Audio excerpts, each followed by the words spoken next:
Jornal da Rede Alesp. E o Jornal da Rede Alesp vai agora de entrevista. Vamos conversar com Inês Cordeiro, pesquisadora do Instituto Botânico.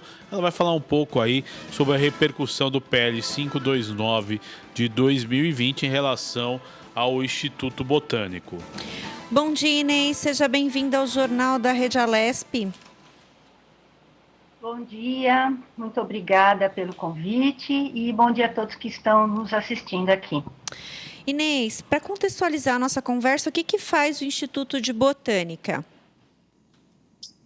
Bom, o Instituto de Botânica faz muitas coisas, né? Mas vamos começar das coisas que são mais fáceis para o público em geral entender o que é o Instituto de Botânica. O Instituto de Botânica administra o Jardim Botânico de São Paulo, né? Que fica ali na Água Funda, pertinho do Jardim Zoológico de São Paulo, né? O Jardim Botânico recebe visitas. Agora, depois da pandemia, ele já está reaberto, gostaria de dizer, né? Nós recebemos os visitantes, temos recebido os visitantes em geral, agora nessa época do ano, mas normalmente antes da pandemia, e espero que a gente... nós sempre recebemos muitas escolas públicas, tanto do governo estadual como do governo municipal, né? E essas escolas são o grosso das nossas visitas, onde as crianças são recebidas e nós temos estagiários, temos pessoas que as recebem e conversam com as crianças sobre Mata Atlântica, principalmente, porque o Instituto de Botânica ele está dentro do Parque do Estado, né? Que é um dos últimos fragmentos de Mata Atlântica que a gente encontra no município de São Paulo. Né? Uhum. Então, essas crianças são recebidas, conhecem muitas plantas nativas e conhecem também outras plantas que não são nativas, mas têm importância para o dia a dia da vida das pessoas, né? Isso é uma das nossas atividades, uma das nossas principais janelas, né? Uma outra atividade nossa do Instituto de Botânica muito importante é a pesquisa, claro, né? Uhum. Talvez as pessoas não saibam, né? Mas o Instituto de Botânica ele existe há mais de 80 anos, né, em São Paulo, desenvolvendo pesquisa com todos os grupos de plantas, né? E há cerca de mais ou menos 17 anos nós temos um programa de pós-graduação, né? Por onde já passaram mais de 400 pessoas que fizeram seu mestrado, seu doutorado. É um programa de pós-graduação sensu estrito, portanto, totalmente gratuito. E, inclusive, nós disponibilizamos bolsas para esses estudantes que vêm desenvolvendo os seus projetos, né? Isso aí é parte das nossas atividades, né? Fernanda? Inês, o Instituto ele cuida de duas unidades de conservação, a Reserva Biológica do Alto da Serra e de Paranapiacaba, que faz parte da Mata Atlântica, e a Reserva Biológica e Estação Experimental de Mogi Guaçu, que é Cerrado. O PL 529 de 2020 prevê que essas unidades sejam transferidas para a Fundação Florestal. Eles têm condições para atender essas demandas? Veja bem, na verdade não é o PL exatamente que determina isso, né? Uhum. Mas é o CONSEMA, né? Que já apresentou um pré-projeto dessa transferência das nossas unidades de conservação. A questão, Fernanda, não é puramente administrativa, a questão é científica. As unidades de conservação são os locais onde, tradicionalmente, os pesquisadores do Instituto de Botânica têm feito suas pesquisas, várias de suas pesquisas, tanto em Paranapiacaba, que é uma das unidades, inclusive, mais antigas do Brasil, né? Umas unidades de conservação mais antigas do Brasil, um local extremamente importante para a Mata Atlântica, assim como Mogi Guaçu para o Cerrado, né? A administração da Fundação Florestal, em termos administrativos de pagamento de contas, coisas mais básicas, é claro que a Fundação acho que tem condições de desenvolver. O problema é a administração científica dessas duas unidades, né? Algumas posições que a gente defende em relação a Paranapiacaba e Mogi Guaçu é a questão da preservação. Por exemplo, eu gostaria de citar para o público em geral, né, que para a região de Paranapiacaba está sendo proposto um projeto de um porto seco, né? Um porto seco é aquele local onde vão ser armazenados vários containers lá na região de Paranapiacaba, né? Isso é uma luta nossa dos pesquisadores do Instituto de Botânica, não só do Instituto de Botânica, como de várias instituições que têm pesquisas em desenvolvimento em Paranapiacaba. Certamente esse porto seco vai ser bastante ruim para toda a nossa atividade de pesquisa, assim como para a própria vila de Paranapiacaba, para os moradores, né, que vão ter a sua região aí bastante degradada por uma atividade assim tão sem relação com uma unidade de conservação, né? E a outra coisa, a outra unidade de conservação que você não citou é o próprio Parque do Estado, né? O Jardim Botânico fica dentro do Parque do Estado, o Instituto de Botânica também. Também essa área não vai mais ficar sob a nossa administração, ela vai ser transferida para a administração da nossa própria secretaria, que é a Secretaria de Infraestrutura e Meio Ambiente. Uma coisa que nós também não estamos nada contentes com isso, porque a secretaria é um órgão, é uma secretaria de governo, né, que inclusive foi criada, né, a junção da Secretaria de Meio Ambiente e de Infraestrutura foi criada por esse governo, o governo Dória, né, e nós não sabemos o que vai ser no próximo governo, talvez elas sejam desmembradas, e aí o nosso Parque do Estado vai ficar no limbo, né, nós não sabemos quem que vai ficar realmente administrando esse parque. E também nesse parque nós desenvolvemos grandes as nossas pesquisas, não só a gente do Instituto de Botânica, como muitos pesquisadores do estado de São Paulo e mesmo fora dele. Né? A senhora falou sobre a questão das pesquisas aí do Instituto de Botânica. Eu queria saber qual é o caminho dessas pesquisas. Essas pesquisas elas são direcionadas, por exemplo, para ajudar na medicina ou para identificar as espécies que tem ali na Mata Atlântica. Qual que é a finalidade das pesquisas que são feitas no Instituto? Como eu já te falei, né, nós desenvolvemos pesquisas há muitos anos, né? Essa parte básica de levantamento da flora já foi feita há muito tempo, né? Como nós temos pesquisadores de várias áreas, a nossa pesquisa também é aplicada, né? Não só o levantamento das espécies, o que é uma coisa importantíssima, porque sem saber o que existe numa unidade de conservação, numa área, é impossível desenvolver qualquer outro tipo de pesquisa. Né? Nós, sim, desenvolvemos, como você perguntou, pesquisas que a gente chama de prospecção, onde são avaliados os potenciais dessas espécies para várias atividades, antifúngica, anticâncer. Nós desenvolvemos pesquisas em todas essas áreas, e principalmente em associação com outras instituições de pesquisa, né? Não é só uma pesquisa básica, mas também muita pesquisa aplicada, né? E todas essas pesquisas, elas correm o risco de perder a continuidade, se nós perdermos o controle da nossa própria unidade de conservação, que é o Parque do Estado, além de Paranapiacaba e além de Mogi Guaçu. Fora que nessas unidades, principalmente em Mogi Guaçu, nós temos pesquisadores que residem na região, assim como pesquisadores do Instituto Florestal, que também residem lá, porque essa unidade de Guaçu, ela é dividida com o Instituto Florestal também, né?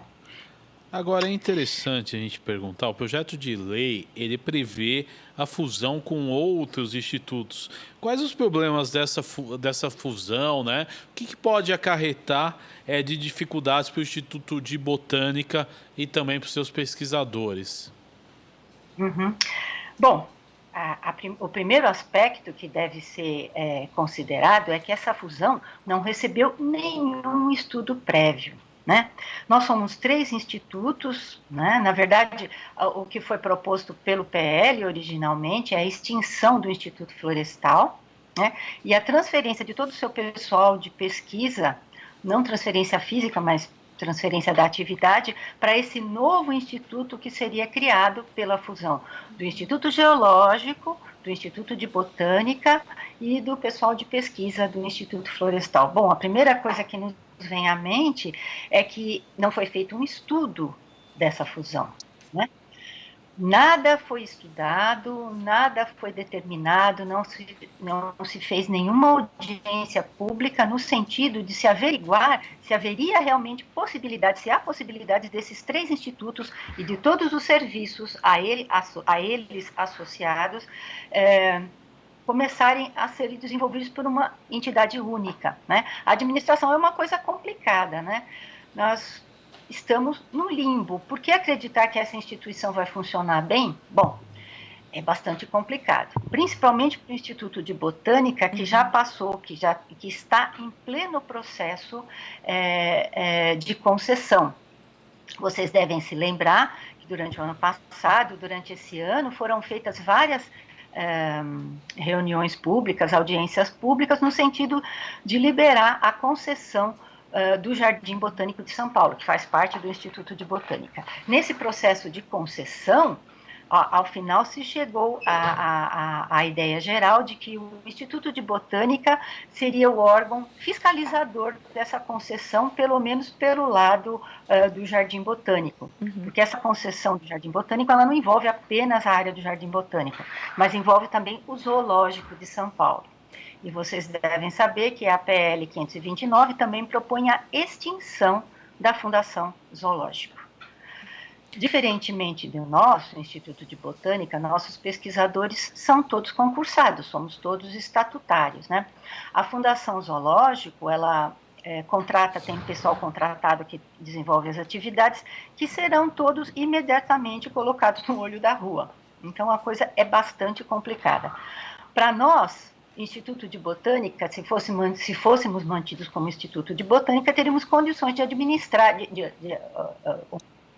de fiscalizar essa concessão, que vai ser feita para uma empresa, que vai ganhar uma licitação durante 30 anos.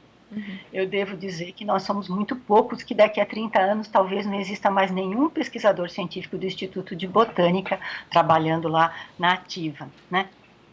O zoológico vai ter um fim muito mais rápido que o Jardim Botânico, uma vez que todos os funcionários são CLTistas, né? Então, para o Instituto de Botânica, isso vai ser bastante complicado, principalmente para o Jardim Botânico, né? E um aspecto que eu gosto de ressaltar é que essa concessão em conjunto do Jardim Botânico com o zoológico, ela vai ser feita para uma empresa que terá liberdade de cobrar os ingressos no valor que for interessante para a própria empresa. Então, não só o botânico perderá uma das suas áreas de pesquisa, de liberdade, onde nós temos total liberdade de trabalhar, como o público de São Paulo. O público perderá o zoológico e o Jardim Botânico, ao menos nas bases em que eles existem hoje e servem toda a população. O ingresso vai ser liberado, apesar de todas as restrições para ingressos mais baratos ou meio ingresso para pessoas mais velhas, para estudantes. O ingresso vai estar liberado para a maior parte dos visitantes. Então, esse valor, nós não teremos controle algum, né?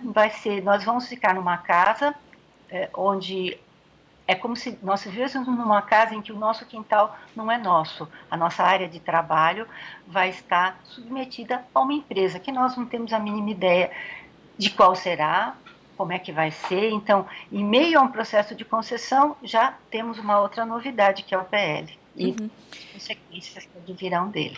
A senhora falou sobre a questão da dificuldade administrativa, que, claro, é grande, sempre vai ser, porque é um instituto que tem a sua complexidade. Eu queria saber se o Instituto demanda muito investimento, tanto para o Instituto em si, quanto para manter as pesquisas. Essa é uma coisa que eu gosto sempre de comentar com todos. As nossas pesquisas, já há vários anos, elas têm sido desenvolvidas não com verbas do governo, não com verbas com fundos do nosso fundo, né, do Tesouro, como a gente diz, ou do Fundo Especial de Despesas. A gente tem desenvolvido todas as nossas pesquisas nos últimos anos, já há muito tempo, com financiamento de agências públicas, como a FAPESP, como o CNPq, como a CAPES, né? Até bem pouco tempo, o que entrava para o nosso Fundo Especial de Despesa eram os ingressos do Jardim Botânico, né? As nossas cobranças de locação de espaço, né? Atualmente, essa nossa entrada de fundos está totalmente cortada, né? Nós temos os 30%, como todas as instituições aí de pesquisa que tem o dinheiro drenado para o DREM, né? E atualmente, depois do início da pandemia, tudo que entra na nossa bilheteria sai 100% para uma conta única do Tesouro. Então, nós praticamente não contamos com orçamento nenhum. Nosso orçamento está reduzido a uma quantia ínfima, né? E as nossas pesquisas, como eu te disse, como eu já comentei, há vários anos, há mais de 20 anos, têm sido desenvolvidas praticamente com verba de financiamentos, que nós, graças à equipe que forma de pesquisadores do Instituto de Botânica, temos conseguido levar adiante. E graças ao nome Instituto de Botânica. Porque uma questão de fusão de instituições presume um nome novo para essa instituição, que não é conhecida, né? Que simplesmente vai ser uma instituição que as agências de fomento não conhecem, né? Quando a gente faz um pedido de verba para uma agência de fomento, além do nosso currículo particular do pesquisador que entra com esse pedido de financiamento, o nome da instituição desse pesquisador pesa extremamente. Então, nós deixaremos de ter a nossa identidade Instituto de Botânica. O que nós seremos? Apenas o futuro vai responder, não sabemos.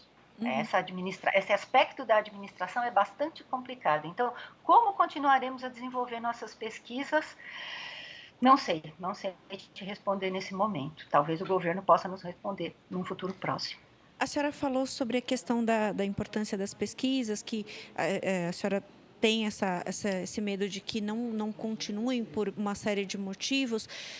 Se elas, porventura, não continuarem comparando com outros países, qual seria a perda do Brasil, do estado de São Paulo, que obviamente tem uma importância muito grande para o país, qual seria a perda comparando com o desenvolvimento dessas mesmas pesquisas em outros países?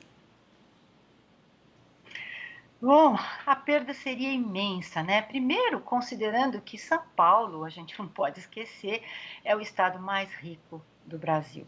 Se no estado de São Paulo essa situação acontecer em relação às pesquisas, imagine no resto do Brasil, o que vai acontecer, né? Nós vamos perder muito, sim.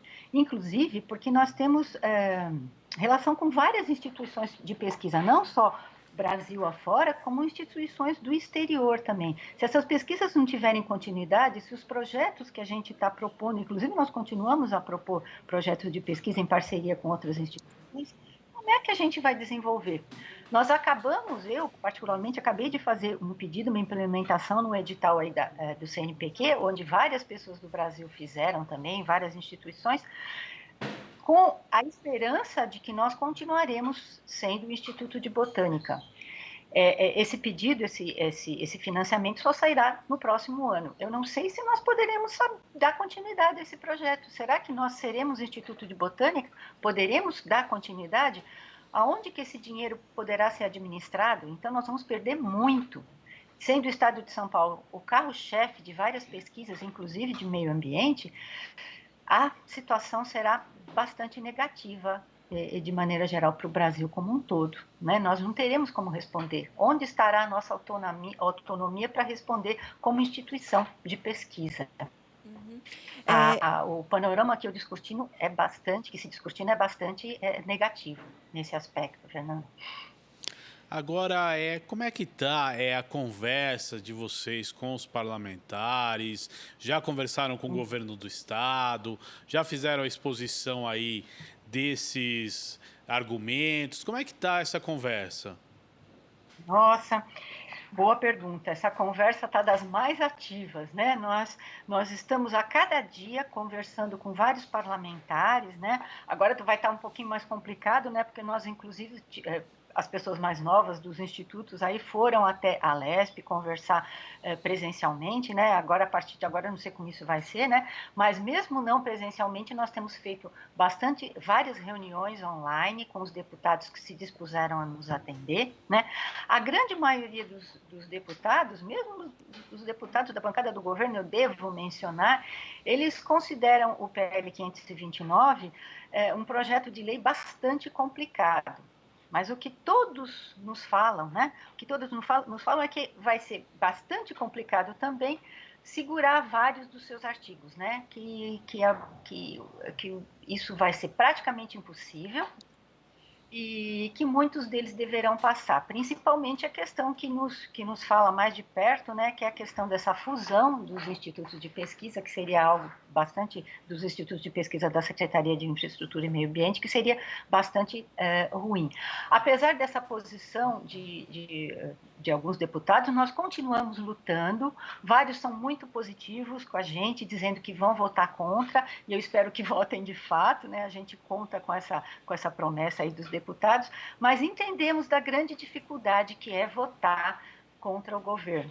Durante o processo de concessão, nós verificamos que foi bastante difícil que os deputados se posicionassem contra uma proposta do governo, que era a concessão do Instituto do Jardim Botânico e do Zoológico, né? Então, depois dessa experiência, nós sabemos o quão difícil é isso, mas isso não nos faz, de maneira alguma, desistir no meio do caminho. Continuaremos conversando com os deputados, explicando o que irá acontecer com os nossos institutos e principalmente o que irá acontecer com os serviços associados desses institutos, né? Então, continuamos aí na luta e temos recebido respostas positivas de muitos dos parlamentares da Alesp, aos quais a gente agradece muito. Inês Cordeiro, eu quero agradecer a sua participação no Jornal da Rede Alesp desta quarta-feira. Até uma próxima oportunidade aí para a gente falar do Instituto Botânico. Muito obrigado, viu? Obrigada também pelo convite, eu agradeço a todos a possibilidade de falar do nosso Instituto de Botânica. Muito obrigada e bom dia a todos. Falamos aí um pouco do PL 529, falando do Instituto Botânico, né, Melissa? Um aprendizado, né, Guga? A gente, com certeza, às vezes, não conhece todas as autarquias que temos no estado e essa troca que a gente acaba conseguindo proporcionar aqui no Jornal da Rede Alesp é importante para que as pessoas de casa também conheçam e ampliem aí seus conhecimentos sobre os serviços do estado.